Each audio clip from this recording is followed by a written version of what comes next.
नमस्कार साथियों, आप सभी का एक बार फिर से बहुत बहुत स्वागत है। दोस्तों, आप सभी को मालूम है कि आपकी रीट की परीक्षा है वो 26 सितंबर को है और उसके प्रवेश पत्र भी जारी हो चुके हैं। आपने देख लिया होगा कि कहाँ कहाँ पर आपके सेंटर आए हैं।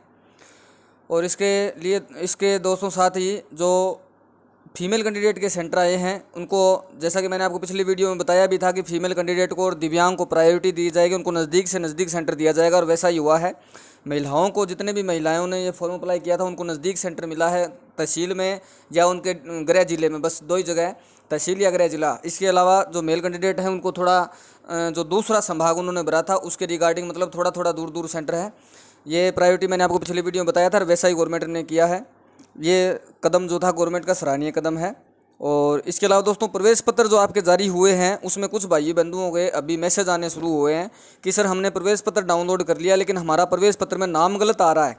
अब दोस्तों, वो जो नाम गलत आ रहा है वो प्रवेश पत्र में गलती की वजह से गलत नहीं आ रहा है, वो आपने जो फॉर्म अप्लाई किया था उस समय आपने उसमें गलती लिखा है, इस वजह से वो गलत आ रहा है। और मैंने पिछली बार जो पहले जो फॉर्म स्टार्ट हुए थे उस समय भी वीडियो बनाया था, किसी के यदि नाम में गलत है तो दोबारा फॉर्म भर दीजिए, ये बात मैंने उस समय आपको बताई थी।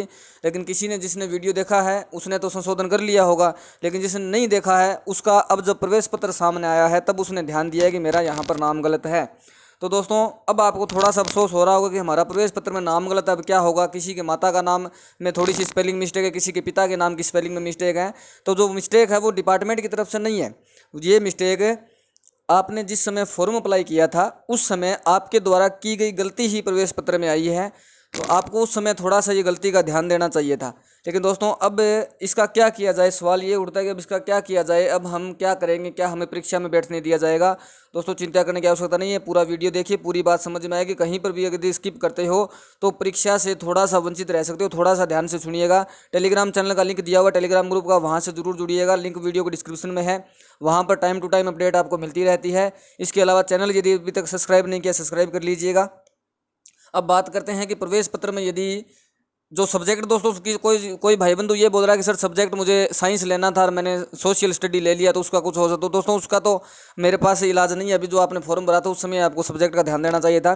लेकिन जो नाम में गलती हो गई, तैयारी भी आपकी अच्छी है, 2 साल से 3 साल से 5 साल से तैयारी कर रहे हो और नाम में मिस्टेक आ गई है, तो उनको क्या करना चाहिए, मैं थोड़ा सा सजेशन दे देता हूँ। देखिए, यदि आपका जो नाम है या फिर मदर नेम है या फिर फादर नेम है दोस्तों, थोड़ी सी स्पेलिंग की मिस्टेक ही होगी, छोटी सी जो स्पेलिंग की मिस्टेक होगी। ऐसा तो है नहीं कि किसी का नाम सोनू है और आपने वहाँ पर नाम लिख दिया मुकेश। ऐसी यदि किसी की गलती है तो थोड़ी सी समस्या का सामना करना पड़ सकता है।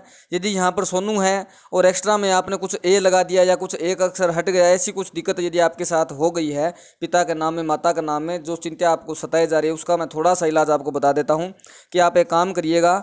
जब भी अपने सेंटर पर जाओ तो अपने प्रवेश पत्र के साथ में कोई कैंडिडेट यदि कोई ज़्यादा चालाक है, ज़्यादा समझदार है, तो वो तो ऐसा करेगा कि सिर्फ आधार कार्ड एक लेकर जाएगा।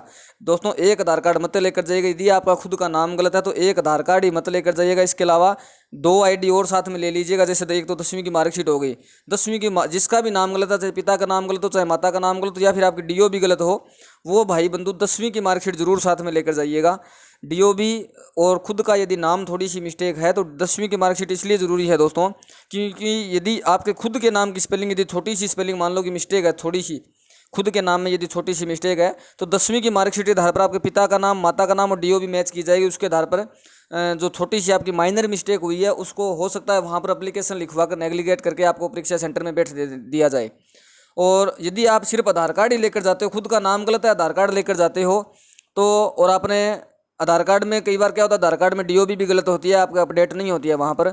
यदि आपका प्रवेश पत्र में नाम गलत है, आधार कार्ड में आपका नाम सही है और डीओबी आपके आधार कार्ड में थोड़ी सी मिस्टेक है जो आपके प्रवेश पत्र के साथ मैच नहीं खा रही है, तो दोस्तों आपको थोड़ी सी समस्या का सामना करना पड़ सकता है। क्योंकि आधार कार्ड में माता का नाम नहीं होता, पिता का नाम होता है। और 10वीं की मार्कशीट लेकर जाओगे तो आपका नाम, डीओबी और पिता का नाम, दोनों तीनों चीज़ें मैच करके छोटी सी हो सकता है वहाँ पर एप्लीकेशन लिखवा ली जाए कि भाई ये कैंडिडेट मैं ही हूँ, मेरी गलती की वजह से ऐसा हुआ है।